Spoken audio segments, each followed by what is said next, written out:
नमस्कार, मैं हूं दीपाली राणा। आप देख रहे हैं योर मनी, हमारा खास शो जो हम लाते हैं अपने व्यूअर्स के लिए, उनकी हेल्प करने के लिए, ताकि वो बेहतर फाइनेंशियल प्लानिंग करके अपने गोल्स को सही तरीके से पूरा कर सकें और ज़्यादा से ज़्यादा अपने फाइनेंसेस को बेटर तरीके से मैनेज कर सके। आपके पास कोई भी सवाल हो अपनी फाइनेंशियल प्लानिंग से जुड़ा हुआ, अपनी इन्वेस्टमेंट से जुड़ा हुआ, तो आप योर मनी में हिस्सा ले सकते हैं। कैसे? आप नोट कीजिए तरीका। yourmoney@nwt.com हमारी ईमेल आईडी है। इसके अलावा आप अपने सवाल हमें व्हाट्सएप पर भेज सकते हैं। 7045220000 हमारा व्हाट्सएप नंबर है। फेसबुक, ट्विटर पर ये शो लाइव भी जा रहा है, आप देख भी सकते हैं और अपने क्वेश्चंस पोस्ट भी कर सकते हैं #AskAwaz योर मनी लिखकर। तो ये रहा आपके इस शो में पार्टिसिपेट करने का तरीका। अब बात करते हैं आज के एक्सपर्ट से। रुपी विद ऋषभ इन्वेस्टमेंट सर्विसेज के ऋषभ देसाई हमारे साथ बने हुए। ऋषभ नमस्कार, स्वागत है आपका। और क्वेरीज लें उससे पहले बात करेंगे कि आपका अगर या हमारे व्यूअर का कोई भी इक्विटी पोर्टफोलियो है और वो उसमें अंडर परफॉर्मेंस के रिस्क को कैसे मिनिमाइज किया जा सकता है, या फिर अपने पोर्टफोलियो प्लानिंग, इक्विटी पोर्टफोलियो की प्लानिंग किस तरीके से करें ताकि वो अंडर परफॉर्म ना करके ठीक ठाक रिटर्न जनरेट कर सके, तो उस रिस्क को कैसे मिनिमाइज किया जा सकता है, उस स्ट्रैटेजी पर हम बातचीत करेंगे। तो बताइए, पोर्टफोलियो के रिस्क को कैसे फिक्स कर सकते हैं व्यूअर्स? ऋषभ बताएं।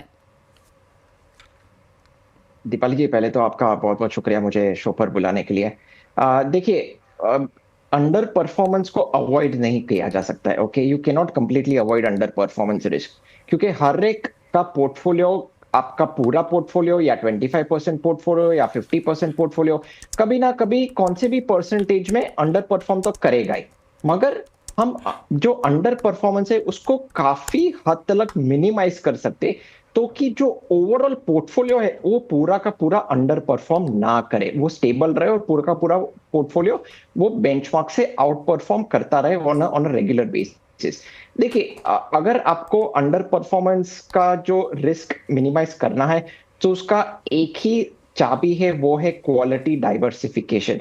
That is the only key, the key for minimising underperformance risk is quality diversification.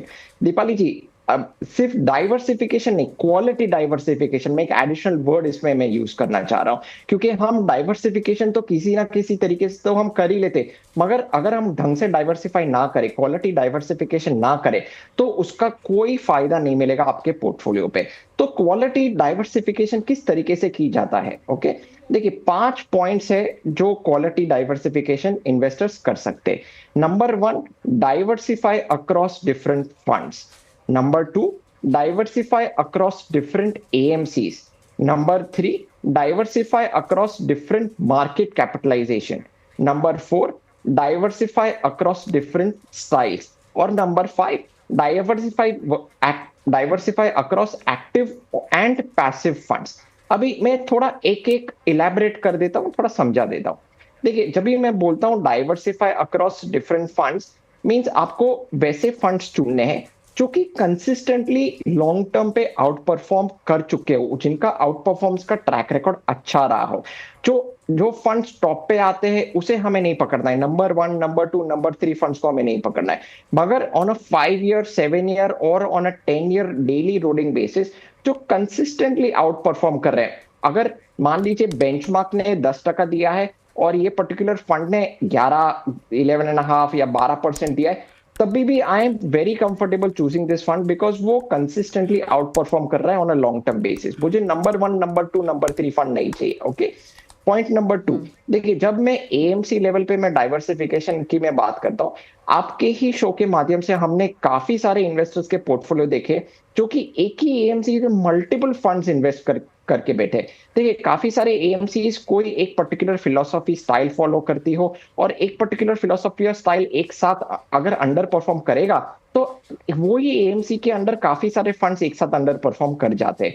तो आपको एएमसी वाइज भी डाइवर्सिफाई करना है। आप ट्राई करिए कि आप जब भी फंड्स सिलेक्ट करते हो तो एक एएमसी से एक ही फंड रखे, एक एएमसी में मल्टीपल फंड्स ना रखे। नंबर 3, जब भी मैं मार्केट कैपिटलाइजेशन की डाइवर्सिफिकेशन की बात करता हूं, देखिए लार्ज कैप में भी इन्वेस्टमेंट करना चाहिए, मिड कैप में भी करना चाहिए और स्मॉल कैप में भी करना चाहिए। हर एक सेगमेंट का टाइम आता है to outperform and underperform. So it's very important कि आप डिफरेंट मार्केट कैप्स में निवेश करें, which is large cap, mid cap and small cap. Number 4, जब भी मैं बोलता हूं कि आपको स्टाइल डाइवर्सिफिकेशन करना है, broadly there are 4 strategies, 4 styles in the market.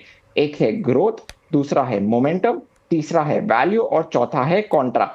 Growth और मोमेंटम को हम एक बकेट में भी डाल सकते हैं और वैल्यू कॉन्ट्रा को भी एक बकेट में डाल सकते हैं। डिफरेंट डिफरेंट स्ट्रैटेजीज भी आउट परफॉर्म और अंडर परफॉर्म करेगी from time to time. And most importantly number 5, आप एक्टिव फंड्स के साथ साथ थोड़ा बहुत आप पैसिव फंड्स भी आप निवेश करिए। अराउंड 70-80% आप एक्टिव फंड्स में करिए और 20-30% आप पैसिव फंड्स में करिए। सो ये बेसिकली 5 पॉइंट्स है जो कि आप अच्छे से अगर डाइवर्सिफाई करते हो तो आप अंडर परफॉर्मेंस रिस्क आप काफी हद तक रिड्यूस कर सकते हो। Last but not the least, most importantly, आप ओवर डाइवर्सिफिकेशन मत करिए और सेक्टोरियल और थीमेटिक फंड्स में निवेश ना करें, क्योंकि सेक्टोरियल और थीमेटिक फंड्स में टाइमिंग की बहुत बहुत जरूरत पड़ जाती है। अगर आप गलत टाइम पे आप निवेश करते हो और आप गलत टाइम पे एग्जिट करते हो तो आपका पोर्टफोलियो सत्यानाश हो जाएगा।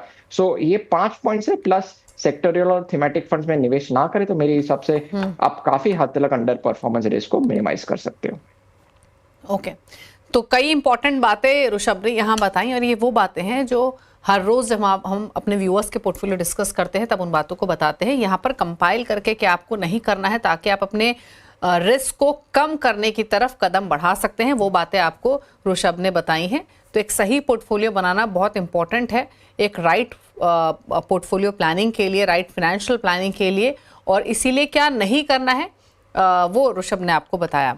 लेकिन चलिए आगे बढ़ते हैं और अब बात करते हैं व्यूअर से। पहले व्यूअर हमारे साथ कनेक्टेड भी हैं, सत्यम बिहार से हमारे साथ हैं सवाल पूछने के लिए। सत्यम नमस्कार, बताइए क्या सवाल है आपका।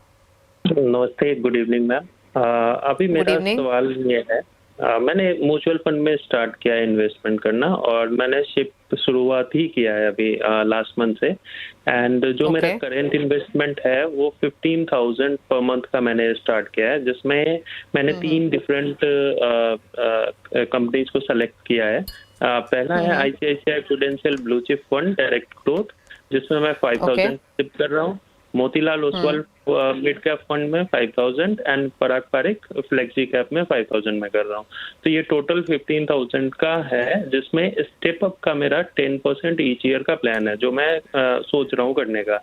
तो मेरा पहला क्वेश्चन ये है कि नेक्स्ट 10 ईयर में अगर अगले 10 साल का देखूं और 15 साल का, तो इस सेम पोर्टफोलियो से 10% के इंक्रीमेंट के थ्रू मेरा क्या एग्जैक्ट वैल्यूएशन बनेगा। सेकेंडली, क्या मुझे कोई डाइवर्सिफिकेशन रिक्वायर्ड है या मेरा जो सिलेक्टेड जो भी इन्वेस्टमेंट है वो ठीक है। थर्ड, जो अभी मार्केट की सिनेरियो है, जो अभी मार्केट में चल रहा है, खास करके जो जियोपॉलिटिकल टेंशन्स के कारण जो चीजें हो रही है, तो क्या उससे हालांकि मैंने शुरुआत में अभी बहुत न्यू हूँ, तो क्या उससे कुछ फर्क पड़ने वाला है या लॉन्ग टर्म के लिए दिस इज फाइन, मतलब ये चीजें आती जाती है। तो ये मेरा डिफरेंट क्वेश्चन है। आपके सवाल में आपका जवाब छुपा था जो आपने आखिर में खुद मेंशन किया सत्यम, बट मैं एक चीज पूछना चाहती हूँ। जैसे आपने कहा कि आप बिगनर हैं, आपकी एज क्या होगी और 10 इयर्स के लिए ही क्यों ये आपने गोल फॉर्म किया है?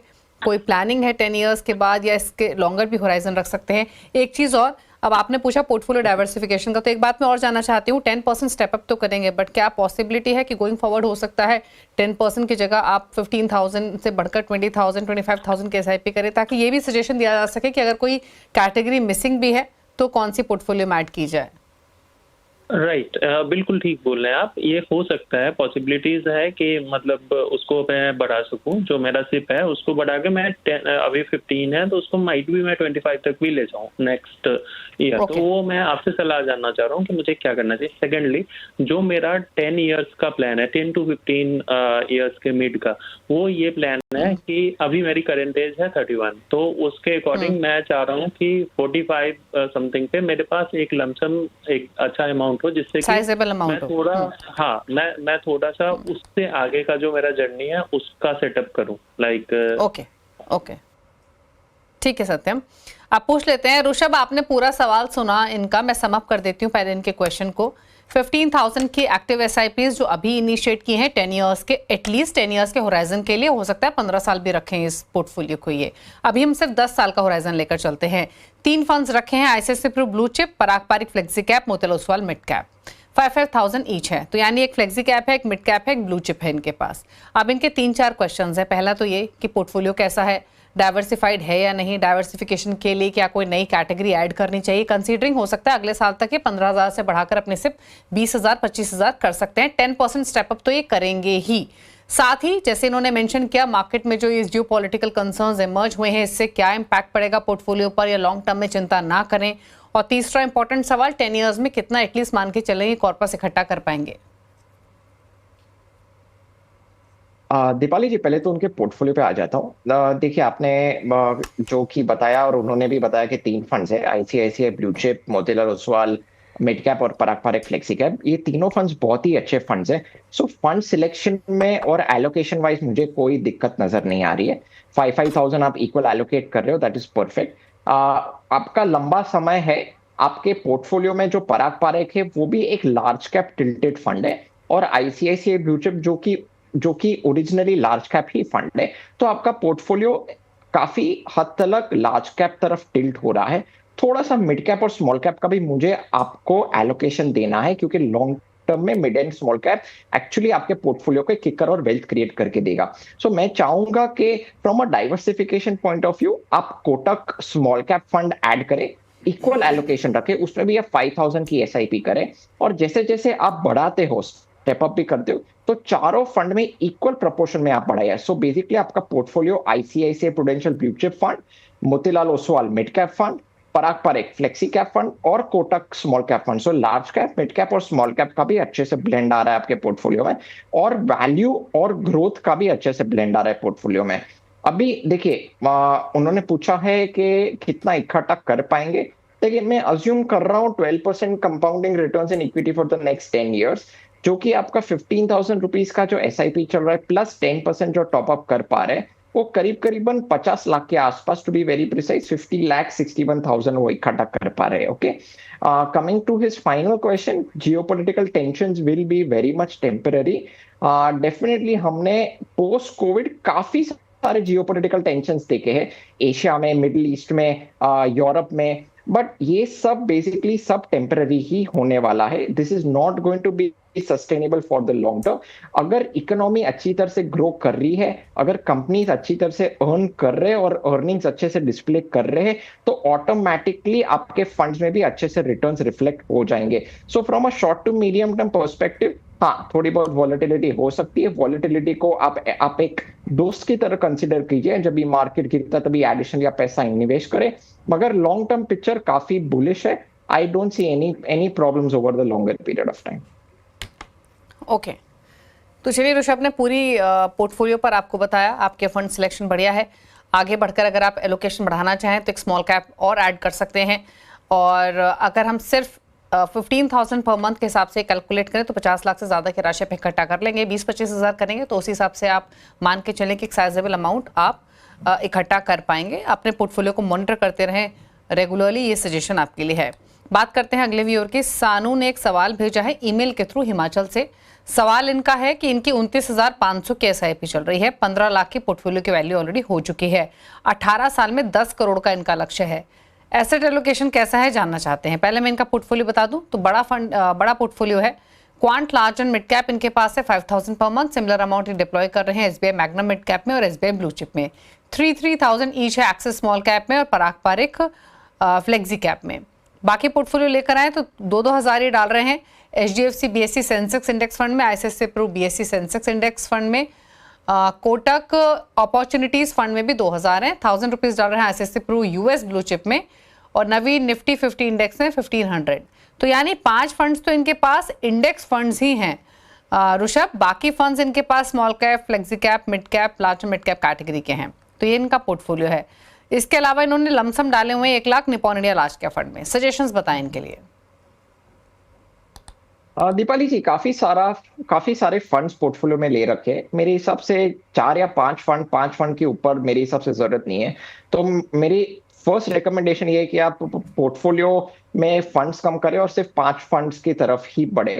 नंबर 2, देखिए, बेसिकली रिकमेंडेड पोर्टफोलियो इस तरीके से बनता है। मैं चाहूंगा कि एचडीएफसी का सेंसेक्स फंड जैसा है वैसा का वैसा ही रखे, पराग पारेख फ्लेक्सी कैप फंड जैसा है वैसा ही रखे, और मैं इसके अलावा 3 नए फंड में एडिशनली इंट्रोड्यूस करने जा रहा हूँ। एक है HSBC वैल्यू फंड, दूसरा है ईडलवाइज मिड कैप फंड और तीसरा है DSP स्मॉल कैप फंड।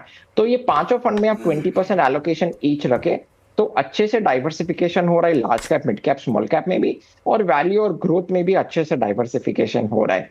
अभी मैं उनके लक्ष्य पे आ जाता हूँ। देखिए, मैं अज्यूम कर रहा हूँ 12% compounding returns in equities for the next 18 years, जो कि उनकी SIP चल रही है 29,500 प्लस उनका जो पोर्टफोलियो वैल्यू है 15 लाख, वो करीबन 3 करोड़ 40 लाख के आसपास वो इकट्ठा कर पा रहे।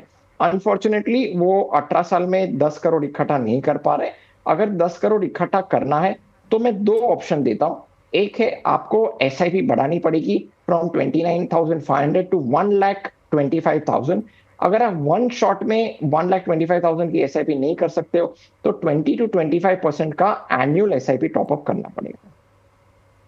ओके, चलिए, तो ये रहा आपके पोर्टफोलियो को लेकर सजेशन। लगभग 3.5 करोड़ की राशि इकट्ठा कर सकेंगे। अगर आपको अपना गोल हासिल करना है तो या तो 1.25 लाख की SIP करनी पड़ेगी या फिर आपको हर साल 20-25% तक अपना एलोकेशन इंक्रीज करना पड़ेगा पोर्टफोलियो में।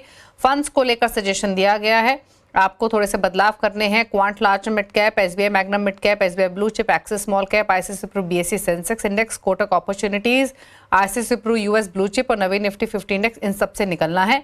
जो फंड्स अभी आपने स्क्रीन पर देखे 20% एलोकेशन करना है सिर्फ 5 फंड्स में, जो है HDFC BSE Sensex index, Parag Parikh flexi cap, DSP small cap, Edelweiss mid cap और HSBC वैल्यू। छोटा पोर्टफोलियो रखे अपने गोल के लिए, बड़ा गोल हो या छोटा गोल हो, लंबे पोर्टफोलियो की जरूरत नहीं है, क्वालिटी फंड्स की जरूरत है। रुकने इसी के साथ एक ब्रेक के लिए, ब्रेक के उस पार कुछ और क्वेश्चंस को करेंगे शामिल, जल्द वापस आते हैं।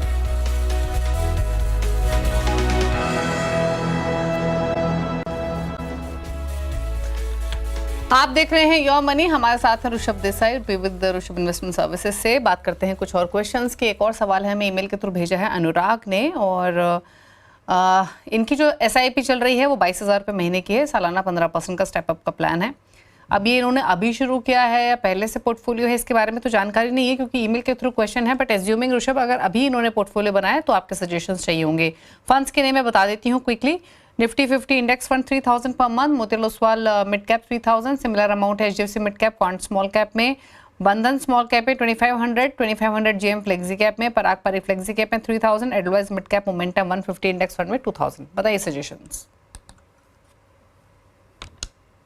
दीपाली जी, काफी सारा ओवरलैप भी मैं देख रहा हूँ। मिड कैप्स और स्मॉल कैप में भी काफी सारे फंड्स रिपीट हो रहे हैं। Even though it is from a different AMC, basically portfolio में सिर्फ एक ही मिड कैप और एक ही स्मॉल कैप फंड की जरूरत है, 2 फंड्स की बेसिकली जरूरत नहीं है। बेसिकली मेरा रेकमेंडेड पोर्टफोलियो इस तरीके से बनते आ रहा है। Parag Parikh flexi cap fund 20%, Kotak flexi cap fund 20%, HSBC value fund 20%, Edelweiss Nifty mid cap 150, momentum 50 index fund 20% और Bandhan small cap fund 20%। So basically कुछ फंड्स मैंने पोर्टफोलियो में से उठाए, कुछ फंड्स मैंने एडिशनली मैंने नए तरीके से ऐड किए। तो 5 फंड में इक्वल एलोकेशन रखे, मेरे हिसाब से काफी सॉर्ट हो जाएगा पोर्टफोलियो। और मैं अज्यूम कर रहा हूँ 12% compounding returns in equity for the next 25 years. देखिए, जो 22,000 की SIP कर रहे प्लस 15% का जो एनुअल टॉपअप करे, वो करीबन 16 crore, to be very precise 15 crore 96 lakh इकट्ठा कर पा रहे। So power of compounding is actually seen on the very long term. ये बेस्ट एग्जांपल है, 25 साल में करीबन 16 करोड़ इन्वेस्टर इकट्ठा कर पा रहे हैं। दीपाली जी, ओके, चलिए, तो ये रही सलाह अनुराग आपके लिए, आपके पोर्टफोलियो को लेकर थोड़े से बदलाव सजेस्ट किए गए हैं, वो आप कीजिए। कुछ फंड्स जिनसे निकलने की सलाह दी गई है, जो आप अपने स्क्रीन पर देख भी सकते हैं, और कौन से फंड्स में इन्वेस्ट करना है वो आप अपने स्क्रीन पर अभी देखा होगा। Parag Parikh flexi cap, Edelweiss mid cap 150, momentum, Bandhan small cap, Kotak flexi cap और HSBC वैल्यू, इनको रखिए अपने पोर्टफोलियो में। बात करते हैं अगले व्यूअर की। सुरेंद्र सिंह ने भी सवाल हमें भेजा, हरियाणा से, 63 साल इनकी उम्र है, 2011 में निवेश की शुरुआत की और अभी तक इनकी वैल्यू हो चुकी है 9 लाख, 14 साल इनमें हो चुके हैं। फंड सिलेक्शन कैसा है, और पिछले साल के मुकाबले मार्केट की स्थिति खराब है, तो ऐसे में करंट मार्केट में क्या करें। कौन से फंड्स लिए हुए इन्होंने, SBI technology opportunities, HDFC large cap, HDFC mid cap, HDFC small cap. तो क्या सजेशन, अगर मान के चले लमसम इन्वेस्टमेंट इन्होंने इन फंड्स में की हुई है, फिलहाल 9 लाख की वैल्यू है, 63 ईयर्स इनकी एज है, क्या सलाह रहेगी इनके पोर्टफोलियो पर? दीपाली जी, पहले तो काफी सारे फंड्स एक ही एएमसी के लेके रखे उन्होंने। मैं चाहूंगा कि अलग अलग एएमसीज में डाइवर्सिफाई करे, क्वालिटी एएमसीज में डाइवर्सिफाई करे। एक ही एएमसी में मल्टीपल इक्विटी फंड्स ना पकड़ के रखे। तो नंबर 1, मैं चाहूंगा कि अलग अलग एएमसीज में डाइवर्सिफाई करे और डिफरेंट कैटेगरीज ऑफ फंड्स में डाइवर्सिफाई करे। ओके, तो मैं चाहूंगा उनका पोर्टफोलियो करीबन 50-60% फ्लेक्सी कैप में होना चाहिए, 20-25% मिड कैप में होना चाहिए, 20-25% स्मॉल कैप में होना चाहिए। और बेसिकली चारों स्ट्रैटेजीज में, whether it is momentum, growth, value और कॉन्ट्रा, ये चारों स्ट्रैटेजीज में डाइवर्सिफिकेशन होना चाहिए। तो मेरे हिसाब से लॉन्ग टर्म वेल्थ क्रिएशन में और अंडर परफॉर्मेंस रिस्क जो है वो काफी हद तक मिनिमाइज हो जाएगा। देखिए, अगर आपका गोल नजदीक आ रहा है इन द नेक्स्ट से 6 months to 1 year, तो मेरे हिसाब से this is the right time to get out, book profit. Because क्या 6 महीने में और साल भर में किस तरीके से मार्केट रहेगा मेरे को भी नहीं पता है। तो अगर आपको प्रॉफिट नजर आ रहा है, आपका गोल 6 महीने और साल भर में नजदीक आ रहा है, तो आप इमीडिएटली आप प्रॉफिट बुक कर सकते हो। और मान लीजिए कि आपका गोल और कुछ साल आगे पूरा होने को है, मतलब मान लीजिए कि अनदर 3 years और 5 years, तो थोड़ा बहुत आप ट्वीक करके रीबैलेंसिंग करके आप अनदर 3 years to 5 years आप इन्वेस्टेड रह सकते हैं। मगर अगर आपका गोल नजदीक आ रहा है तो आप इमीडिएटली आप प्रॉफिट बुक कर लीजिए। ओके, चलिए, तो सजेशन आपको दिया गया है। अगर आपके होराइजन क्या था, क्या गोल था, उसके ऊपर काफ़ी कुछ डिपेंडेंट है। अगर लक्ष्य के नज़दीक है तो आप प्रॉफिट बुक कर सकते हैं, अगर कुछ समय और होल्ड कर सकते हैं, थोड़ा सा रिव्यू कीजिए। क्या आपको नहीं करना है वो आपको ऋषभ ने बताया। चलिए, तो ये सलाह रही सुरेंद्र सिंह के लिए उनके पोर्टफोलियो पर। चलिए, अब सवाल तो इतने लेंगे, लेकिन ऋषभ के टॉप 4 फंड्स पूछ लेते हैं हमारे उन व्यूअर्स के लिए जो ऋषभ की चॉइस के हिसाब से एक लॉन्ग टर्म पोर्टफोलियो क्रिएट करना चाहते हैं। बताइए ऋषभ। दीपाली जी, क्योंकि आज हमने डाइवर्सिफिकेशन की बात की है, मेरे top 4 funds basically growth, momentum, value और कॉन्ट्रा एंड डिफरेंट एएमसीज में भी डाइवर्सिफाई करते हैं। तो Kotak flexi cap is a growth oriented fund, Motilal Oswal Nifty 500 momentum 50 index fund जो कि एक पैसिव फंड है, मोमेंटम स्ट्रैटेजी फॉलो करता है। HSBC value fund value strategy follow करता है और Invesco India Contra fund Contra strategy follow करता है। तो मेरे हिसाब से ये 4 फंड आप इक्वल एलोकेशन में आप पोर्टफोलियो बनाएंगे तो काफी फ्रूटफुल रहेगा from long term wealth creation point of view. Okay, चलिए, तो ये रही आपके लिए सलाह। ऋषभ के टॉप 4 फंड्स आपकी स्क्रीन पर: Kotak flexi cap, Motilal Oswal Nifty 500 momentum 50 index, HSBC value, Invesco India Contra. Thank you Rishabh show में आने के लिए और सभी क्वेरीज को आंसर करने के लिए। इसी के साथ यौम मनी में तो इतना ही। ब्रेक के उस पार भी खबरें जारी हैं। नमस्कार।